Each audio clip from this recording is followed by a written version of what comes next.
two of the world's oldest and largest banks. Rickards details the failure of Credit Suisse and its subsequent takeover by UBS, leaving viewers questioning the stability of other financial institutions. Don't forget to like and subscribe if you enjoy the content we do here on this channel. Let's get right into the video.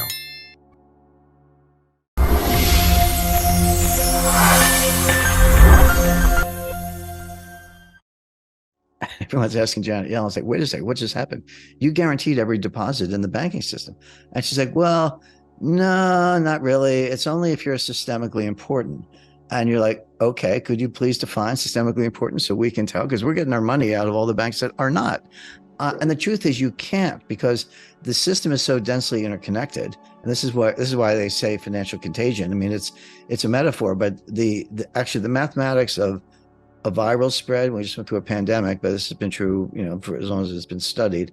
The mathematics of viral contagion are identical to the mathematics of financial contagion. The equations are the same, the way it spreads. And of course, Janet Yellen can't define systemically important. Number one, they try, but they can't. Number two, I don't care how small you are. If you're a small bank and there's a run, the guy across the street, he's getting his money out of that bank.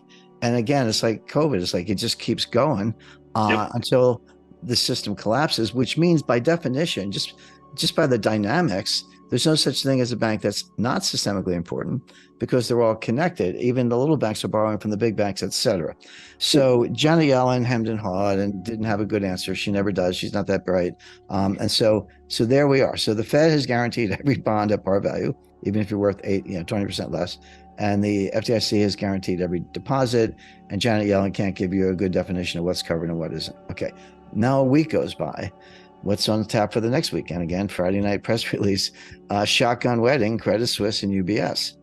Now you're talking to big guys. These are two of the biggest, oldest banks in the world. I think Credit Suisse had been around since the 1870s, maybe, and I'm not sure about UBS, but they were the two biggest banks in Switzerland.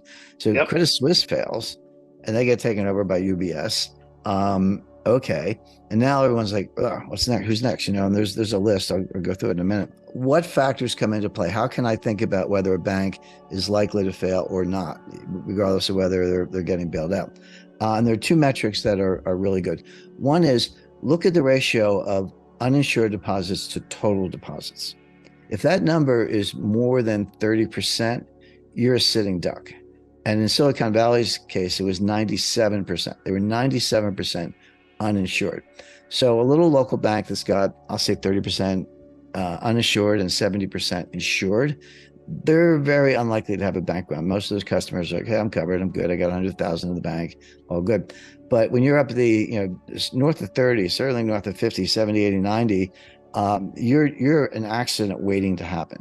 Yeah. The other metric is total assets. So there really are too big to fail banks. Doesn't mean they can't fail, but it means they're 100% guaranteed to get bailed out. And that list is well known. So who's too big to fail? Like, you can put your money in, they can screw up really badly, and you're not going to get hurt as a depositor. Right. JP Morgan Chase, Wells Fargo, Goldman, the usual suspects, Goldman Sachs, US Bancorp, Capital One, TD, State Street, Citi, B of A, Morgan Stanley, PNC Financial, Bank of New York Mellon, Truist Financial, and BMO Harris. They're the giants, okay? Right. Rickards introduces two crucial metrics for assessing a bank's vulnerability: the ratio of uninsured deposits to total deposits and total assets. He warns that if the ratio of uninsured deposits is over 30%, a bank becomes a significant risk. He provides examples, such as Silicon Valley's alarming 97% uninsured deposits. Additionally, he highlights the list of too big to fail banks, which are deemed safer due to government intervention. The video unveils a list of banks with assets ranging from $100 billion to $400 billion, large enough to pose a systemic risk, but not considered too big to fail. Rickards advises investors to scrutinize these institutions closely, mentioning Citizens Bank, Comerica, and others as examples. He stresses the importance of being cautious, even with banks not on the too big to fail list, as their failure could still have far-reaching consequences. I'm not saying they can't fail. I'm saying that there'll be a safety net put under them, and no one's going to lose anything except maybe stockholders, but not bondholders, not depositors. But there's another category where you're bigger than the local savings bank, but you're not too big to fail. You're not on the list of giants. And these are banks with between approximately 100 billion and 400 billion of assets. When you get up closer to a trillion of assets, you're in the big leagues. But 100 billion to 400 billion of assets, you're not too big to fail, but you're big enough to take down the system if you do. And these are the ones that are vulnerable, and these are the ones where depositors and stockholders in particular, really need to drill down. I'm not saying, get all your money out tomorrow, but the banks that fit that category that I just described.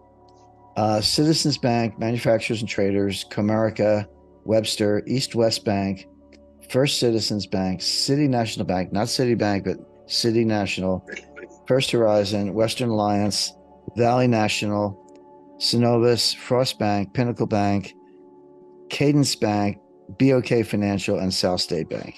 That's the list of banks that are big enough to cause a systemic crisis, but not literally too big to fail. These are, and we, in our newsletters, we occasionally put out recommendations, not all at once, but buy put options on this bank because we think they're shaky. And remember, the stock can go way down, and the bank can still get bailed out. In other words, even if the bank gets bailed out and depositors don't lose money, it doesn't mean your stock can't go from 50 to 10. And that's, that's no reason to buy a put option. But the number one bank on that list, going back to now I would say April, was First Republic. And everybody knew they were in trouble. And they got like a $30 billion, I think approximately, kind of a bailout. It was, the usual, again, Goldman Sachs, Morgan Stanley, Citi, a number of other banks on that A list that I described earlier, pitched in like $5 billion each, and they got $30 billion. But that was not capital.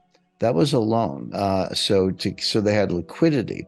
So you solved the liquidity problem, but you didn't really solve the solvency problem, which is a different issue.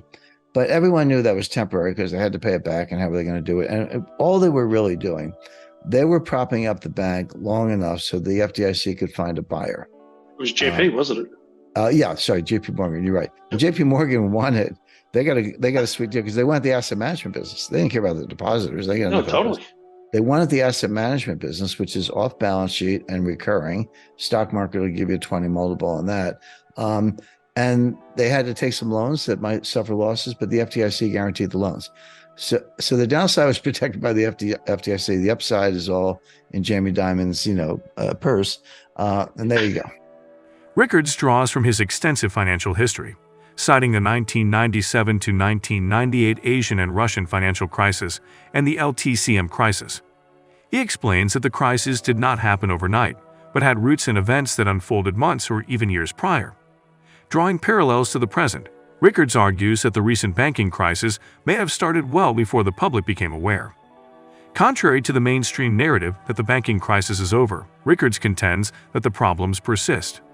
He contends that the recent bailout of First Republic by JP Morgan was a temporary solution to a deeper solvency problem. He emphasizes the importance of understanding the historical context to foresee potential future crises. Oh, good. The crisis is over. We got through Silicon Valley Bank. The tech startups still have their working capital. First Republic got picked up by JP Morgan. Everyone else on the list seems to be doing fine. Market calmed down. The banking crisis is over. That's the Wall Street Goldilocks soft landing story. All right, let me explain why the banking crisis is not over. And for this, we're going to use a little financial history, which is underrated, but in my view, extremely valuable. Maybe just because I've been around long enough. I'm kind of a magnet for trouble when it comes to this. My first banking crisis was the Herstatt Bank in Germany in 1974. So you got to be, you have to have been around a while to remember that one. That was a foreign exchange. That was a bank where, in those days, if you were in Germany and the U.S. and you were doing foreign exchange trading, and you sold, it was Deutschmarks because it was before the euro. If you sold Deutschmarks for dollars, you would, or bought them rather, they would deliver the Deutschmarks to you in German time, and then you would pay the dollars in New York time. Well, they failed in between. They got all the Deutschmarks, but they never paid the dollars because they failed in the middle of the day, and that started a crisis. But anyway, it's a long list since then. But let me point to two in particular, and then I'll come back to 2023.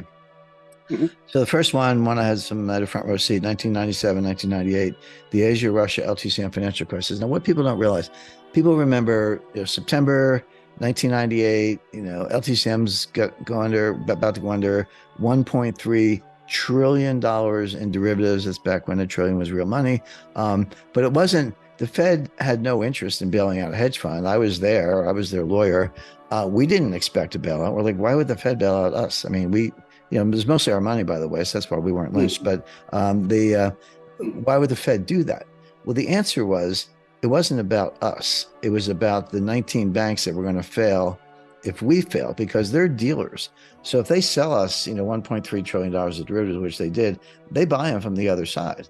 Okay. Yep. And they're relying on the fact that they have a two-sided position and they make a spread. That's what they do.